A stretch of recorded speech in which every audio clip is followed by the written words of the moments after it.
Bugun matematikadan kasr haqida dars o'tdik. Salom, mening ismim Baxtiyor. Baxtiyor? Wow, mana. Faqat hech kimga hop. Tushundim. Hoy. Seni hozir zo'r joyga olib ketaman. Ha, Boburjon. Nima? Boburni ko'rmadingmi? Bobur, bolalar qalaysizlar? Bugun futbolimiz bor edi-ku. Okay, let's go. Nima bu? Qo'rqma, bu o'zga sayyoraliklar emas. O'z ko'zing bilan ko'rishni xohlaysanmi? Ha, albatta. Ana ketdik.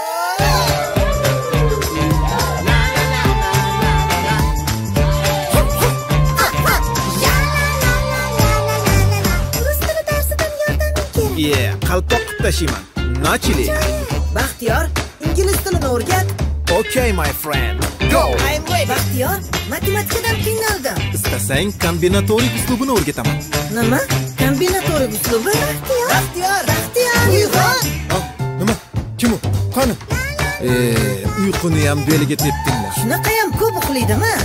Meni professor desanglar ham bo'ladi.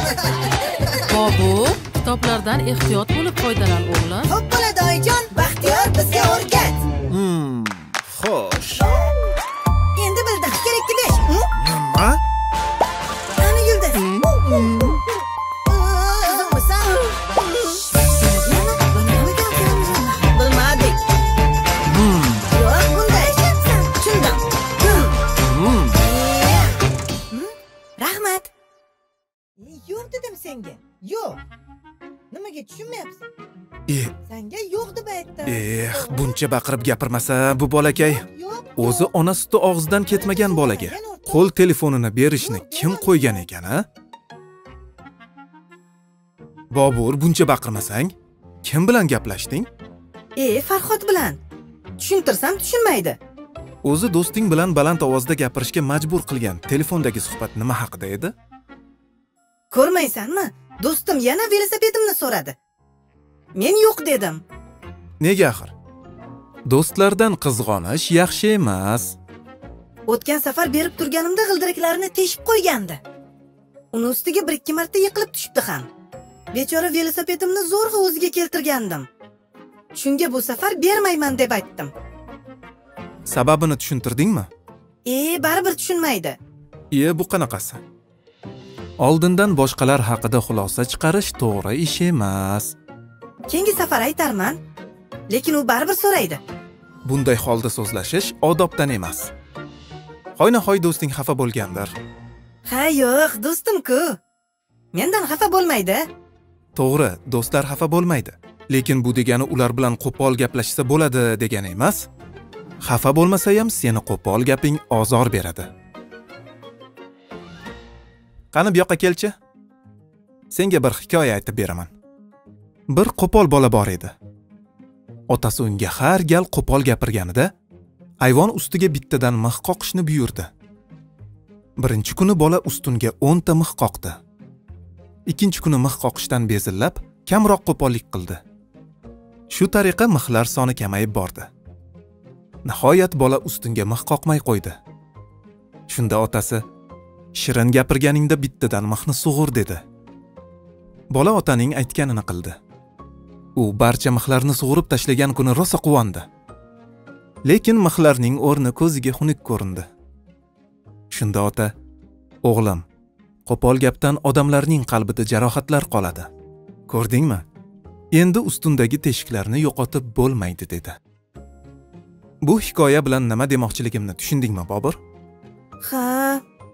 Senga keyingi safar do'stlaring bilan suhbatda as qotadigan ba'zi suhbat odoblarini o'rgataman. Eng asosiysi, suhbatdoshingizga baland ovozda gapirmang. Bu odat suhbatdoshingizning kayfiyati o'zgarishiga sabab bo'lishi mumkin. Bu holatdan so'ng uning ham kayfiyati o'zgarib, jahli chiqishi va jahl ustida senga qo'pollik qilishi mumkin. Shuning uchun buni oldini olish maqsadida doim xush muomalalik bilan suhbat qilish kerak. Menga baland ovozda gapirishsa-chi? Bunday holatda ham yumshoqlik bilan javob qilish kerak. Baland ovozda gapirgan insondan nega bunday qilayotganini sababini so'rash va vaziyatni yumshatish kerak. Suhbat paytida uning gaplarini e'tibor bilan tingla. Suhbatdoshing sen uchun gapiradi. Bu holatda xayol surmasdan diqqat bilan tinglashing odobdan bo'ladi. Agarda suhbatdoshing xayoling boshqa joydaligini sezsa, uni senga bo'lgan munosabati o'zgaradi. Gapirayotgan gaplariga shijoati pasayadi va senga aytmoqchi bo'lgan gaplari ham esdan chiqishi mumkin. Shuning uchun suhbatdoshni doim diqqat bilan tinglab turish kerak.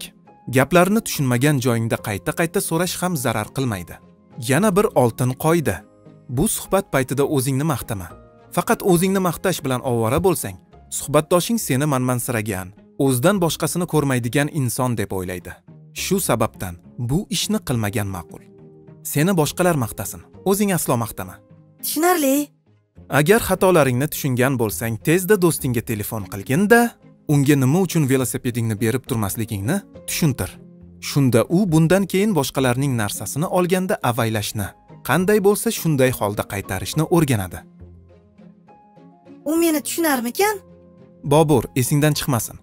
Shirin so'z zilol suvga o'xshaydi.